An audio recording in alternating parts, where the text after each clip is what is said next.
data. Tapi Oke. kemudian bagaimana menyimpulkannya, ini mungkin adaptasi saya dan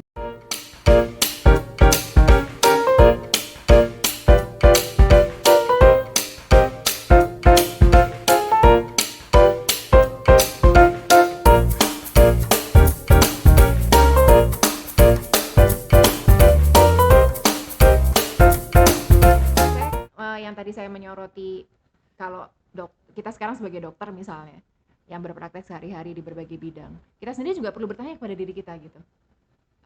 Kalau ada pasien yang datang sudah dengan informasi lengkap, sikap kita seperti apa? Bagaimana kemudian kita nyaman atau tidak? Karena kan memang hubungannya selama ini paternalistik ya. Iya, posisinya yang paling ini adalah si dokternya kan. Ya bagaimana ruang Informasinya praktek itu di set, dokter duduk di sini, pasien iya, duduk di situ, itu kan sebenarnya menunjukkan positioning tertentu. Kembali lagi, bagaimana kita melihat future medicine?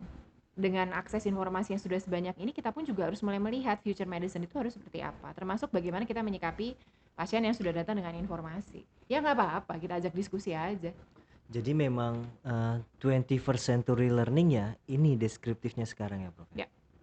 Dan posisinya pendidik, edukator, ya Prof Titi ini salah satunya, itu sudah bukan nyuapin aja tapi memang Juga nggak bisa, dari dulu udah nggak bisa nyuapin. Karena mahasiswa bisa datang dengan informasi yang saya aja juga belum terbaca gitu. Oke. Jadi memang sebagai fasilitator, gimana caranya makin terdevelop critical Ya, thinkingnya, dan critical thinking. ya untuk critical thinkingnya, dan kita juga sometimes penting untuk kita sebagai staf pengajar itu menyampaikan things that we don't know. Bahwa kita memang bagian itu saya belum tahu tuh, nanti saya baca lagi. Kadang-kadang kita belum tentu nyaman gitu menyampaikan itu di depan mahasiswa. Saya sebagai staf pengajar saya harus menunjukkan ya, kita harus menunjukkan kita reliable lah ya, kita kredibel gitu ya, betul gitu. Tetapi sebetulnya kalau misalnya kita belum tahu tentang sesuatu dan kita harus Sampaikan. eksplorasi lagi, kita harus disampaikan. Dan itu saya percaya itu menjadi contoh yang sangat baik buat mahasiswa, bahwa bukan berkejar-kejaran tahu segala hal gitu. Ada hal-hal yang memang kita harus tahu, hal-hal yang praktis yang kita juga harus tahu cepat. Tetapi ada hal-hal yang memang kita juga mungkin karena seorang ahli, kenapa kok pendidikan dokter, dokter spesialis, subspesialis itu bukan makin ada ya sekarang pendidikan yang lebih generalis gitu ya. Tapi mostly kan makin spesifik. Karena memang masalahnya makin kompleks, untuk yang bidang itu saja makin kompleks. Meskipun kita makin kecil tinjauannya, kemampuan berpikir kritis kita dan kemampuan kita belajar terus itu kan nggak boleh berhenti gitu. Jadi statement di ruang kelas ketika edukator atau tenaga pendidik bilang saya belum tahu, itu sebenarnya salah satu ajaran tentang etika ya, adab ya Prof, bagaimana Iya, karena kita kalau misalnya belum bisa menyampaikan informasi yang reliable ya kita harus stop. Kalau ada pertanyaan nanti kita, tapi kalau misalnya I will get back to you, ya penuhi janji itu, you will get back to them gitu. Jangan terus I will get back to you terus habis itu kamu ditinggal, terus mahasiswanya nggak percaya lah sama dosennya. Tapi I will get back to you, nanti kita diskusi lagi. Itu sebenarnya menjadi sikap yang seharusnya dan kita mulai pupuk. Instansi pendidikan yang perannya itu ya Prof, untuk mencari Iya, hal-hal dan memposisikan diri kita gini, dosen itu tahu informasi lebih dulu. Dan memang harus belajar terus. Karena informasi sekarang makin banyak kan. Tapi kemampuan mengolah informasinya, kemampuan untuk bisa menyarikan, kemampuan mengaplikasikannya, itu yang kemudian mendatangkan bahwa pengalaman dosen ini penting di situ. Dan itu peran kita di situ. Ini kalau misalnya kayak gini nih salah satu aplikasinya. Kalau ini sih begini. Jadi sudah lebih ke bagaimana mengembangkan itu. Proses berpikir itu menjadi penting gitu. Nah, wisdom ya. Tapi kemudian kita nggak boleh berhenti belajar memang. Jadi memang kita harus ChatGPT ini membuat kita juga harus berpikir tampaknya ke depan hal-hal yang bisa digantikan oleh mesin udah tampak ya sekarang. Otomatisasi ada di mana-mana gitu. Hal-hal pekerjaan-pekerjaan yang bisa diotomatisasi itu akan hilang.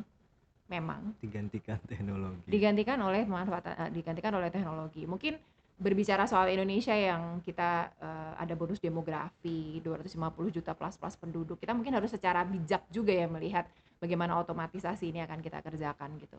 Tetapi pada saat yang sama menurut saya kita juga perlu melihat jadi manusia perannya ada di mana. Jadi setiap profesi, setiap bidang pekerjaan menurut saya harus bisa mengedepankan saya punya sumber informasi, saya dibantu oleh teknologi, peran manusianya ada di sini. Itu menurut saya menjadi, dan dari situ kita juga bisa menyesuaikan bagaimana proses pembelajarannya, bagaimana interaksi kita dengan mahasiswa di kelas, memang harus lebih banyak berinteraksi. Mungkin kuliah semua informasi udah ada, mereka udah bisa baca, kita aplikasikan, kita kasih kasus nih kalau misalnya seperti ini seperti apa, itu lebih penting, dialognya menjadi lebih penting. Bertanya, kamu udah ngerti bagian yang, kadang kan aku tanya, mahasiswa kan gini ya, kalau misalnya di sesi kelas, ada pertanyaan, misalnya silent, diam gitu. Ada dua kemungkinan, kamu nggak tahu apa yang kamu nggak tahu, atau kamu memang nggak tahu sama sekali, atau gimana gitu ya. Nah kalau udah kayak gitu biasanya sih langsung berani itu nanya. Memang bagaimana ada keterampilan lain sebagai staf pengajar yang menurut saya juga perlu dikembangkan. Uh, Mahasiswa merasa safe gitu untuk menceritakan kepada kita.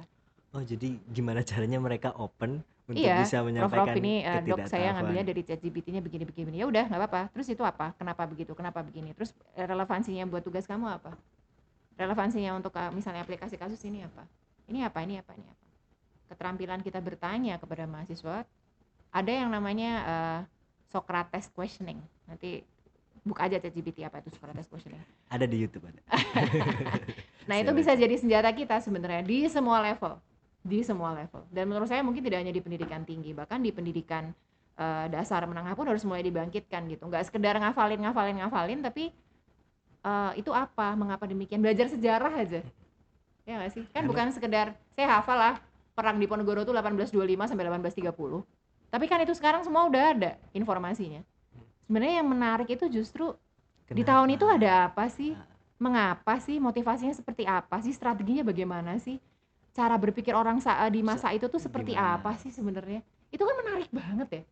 Itu menurut saya mesti dieksplorasi lebih jauh gitu. Nah, tapi kemampuan tenaga pendidik kayaknya butuh punya skill yang kayak Prof gitu. Jadi ya itu kalau disosialisasikan di tenaga pendidik se-Indonesia gitu, nggak hanya kedokteran ya gitu. Itu akan jadi mereka lebih kritikal ya untuk ngebangun. Karena kemudian memang waktunya jadi lebih banyak. Jadi yang kayak misalnya gini ya, saat kita mengajar, memberikan kuliah misalnya, 50 menit, itu mungkin berbagai informasi langsung dapat. Cuma pertanyaannya, kita sudah mengajar, pertanyaan besarnya mahasiswanya belajar apa enggak?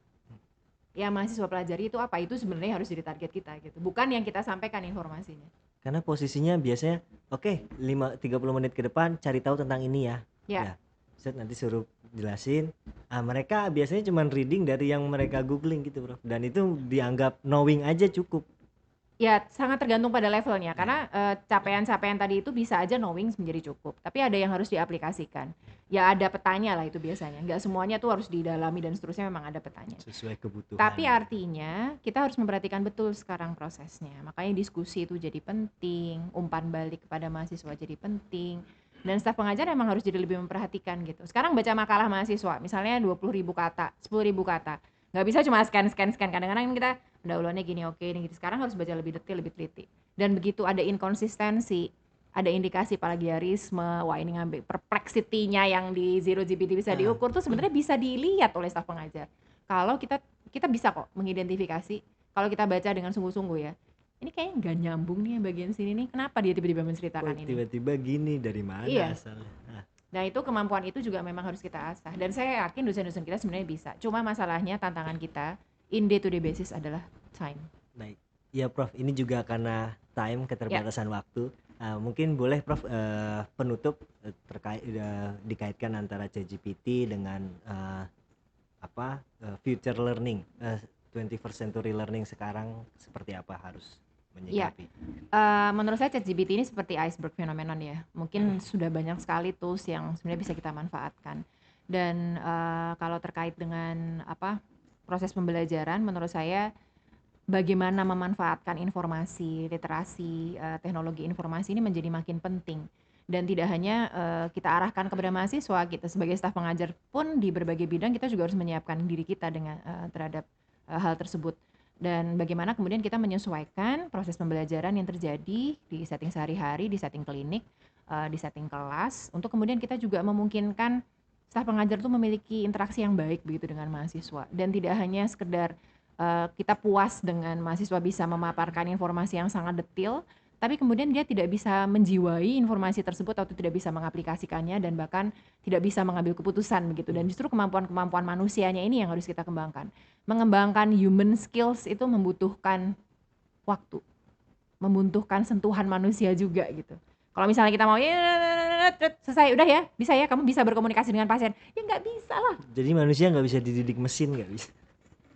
Kembali lagi itu kontributif, itu menjadi bagian dari proses pembelajaran tapi tidak bisa merangkaikan seluruh rangkaian proses pembelajarannya. Jadi adaptasi proses pembelajaran, adaptasi bagaimana kita berinteraksi dengan mahasiswa kita dan sama staf pengajar, dan yang terakhir menurut saya ada adaptasi dalam proses assessment-nya. Karena nggak mungkin kita menafikan bahwa pokoknya nggak mau tahu kita tutup mata aja chat GPT dan yang lain-lain gitu, nggak bisa juga.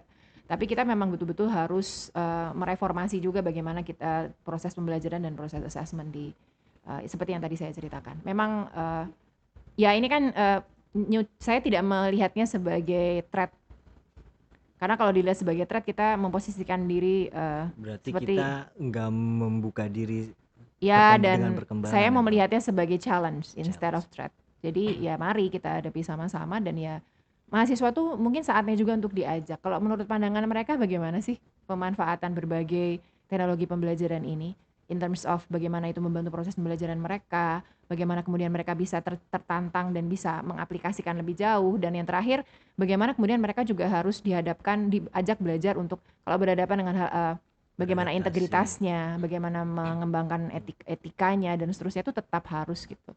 Karena pengembangan keilmuan itu akan berjalan terus. Dengan adanya informasi yang seperti ini bukan berarti pendidikan tinggi tidak ada posisinya. Justru pendidikan tinggi harus bisa kembali lagi menyiapkan manusia-manusianya. Mungkin itu ya Mas Isa. Siap, makasih Prof Titin untuk diskusinya pada pagi hari ini. Jadi saya izin menyimpulkan Prof bahwa ChatGPT adalah salah satu bentuk revolusi teknologi ya Prof, revolusi pendidikan di mana manusia, tenaga pendidik, pendidiknya sendiri, pelajarnya sendiri, mahasiswanya sendiri itu memang akhirnya dituntut untuk skeptis terhadap derasnya informasi di saat ini seperti itu. Lalu perannya adalah nextnya adalah assessment, gimana caranya si mahasiswa si yang memperoleh informasi ini bisa dikoreksi, dicek ini informasi dari mana, seperti bisa mempertanggungjawabkan dari informasi yang dia dapat. Lalu terkait dengan posisi manusia sendiri bukannya tergantikan tapi memang harus positioning ya Prof, harus adaptif, dan disitulah peran human touch, gimana dia harus humanis terhadap manusia, walaupun jadi bukan didikte sama pengetahuan tapi dia bagaimana bisa Memanfaatkan dan mengembangkan mengembang. pengetahuan. Baik, Karena pengetahuan itu sebenarnya adalah untuk kesejahteraan umat manusia ya. siap. Itu penutupnya. Terima kasih Prof Titin Terima kasih untuk banyak Mas episode 8. Rizal. Terima kasih banyak. Teman-teman, demikian BDC Talk pada kali ini yang dipersembahkan oleh Big Data Center IMERI FKUI dan dari Idea Lab. Kami pamit undur diri. Assalamualaikum warahmatullahi wabarakatuh. Waalaikumsalam warahmatullahi wabarakatuh.